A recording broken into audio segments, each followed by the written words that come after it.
حضرت علی رضی اللہ عنہ نے فرمایا، رزق کے پیچھے اپنا ایمان خراب مت کرو، چونکہ رزق انسان کو ایسے تلاش کرتا ہے جیسے مرنے والے کو موت۔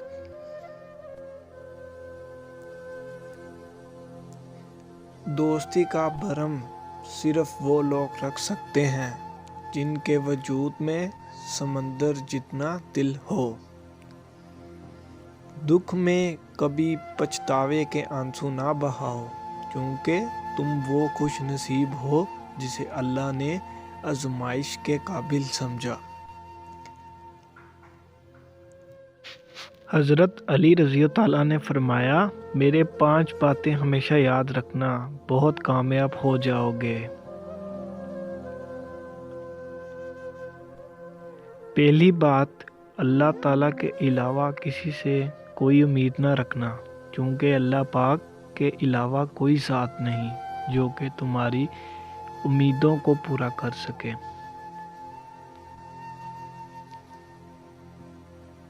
دوسری بات، اپنے گناہوں کے علاوہ کسی چیز سے نہ ڈرنا کہ کل کو جب اپنے اللہ کے سامنے جاؤ گے تو اللہ کو کیا منہ دکھاؤ گے۔ اس لیے ہر وقت یہ خوف اپنے دل میں رکھو کہ کوئی گناہ تم سے سرزد نہ ہو، اور جو گناہ ہو چکے ان پر اللہ پاک سے استغفار کرو۔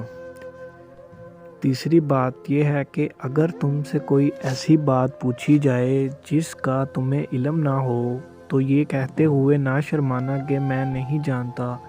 بہت سے لوگ ایسے ہیں جو ایک چیز کے بارے میں نہیں جانتے پھر بھی تکے لگانا شروع کر دیتے ہیں۔ کسی دوسرے موقع پر حضرت علی رضی اللہ عنہ نے یہ بھی فرمایا تھا کہ اس بات کا قرار کر لینا کہ میں اس بارے میں نہیں جانتا، یہ بھی آدھا علم ہے۔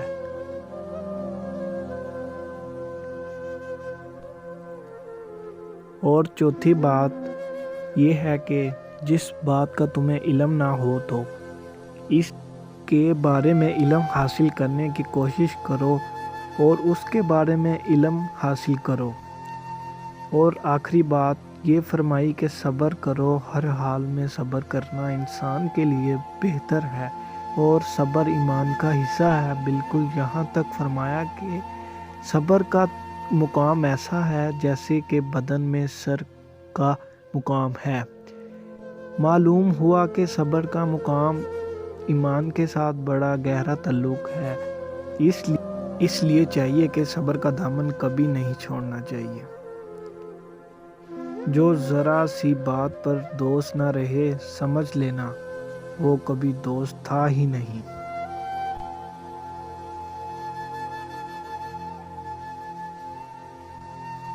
جو تمہارے پاس رزق تمہاری ضروریات سے زیادہ ہو تو فوراً سمجھ جانا یہ کسی کا حق ہے، جو تمہارے پاس اس کی امانت ہے۔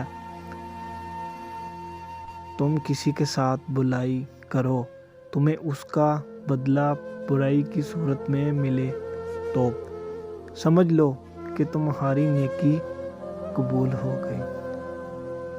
صرف 2 لوگ مقدر والے ہوتے ہیں، ایک وہ جنہیں وفادار دوست ملتا ہے اور دوسرا جن کے ساتھ ماں کی دعائیں ہوتی ہیں۔ مشکلات ہمیشہ بہترین لوگوں کے حصے میں آتی ہیں، کیونکہ وہ اس کو بہترین طریقے سے انجام دینے کی صلاحیت رکھتے ہیں۔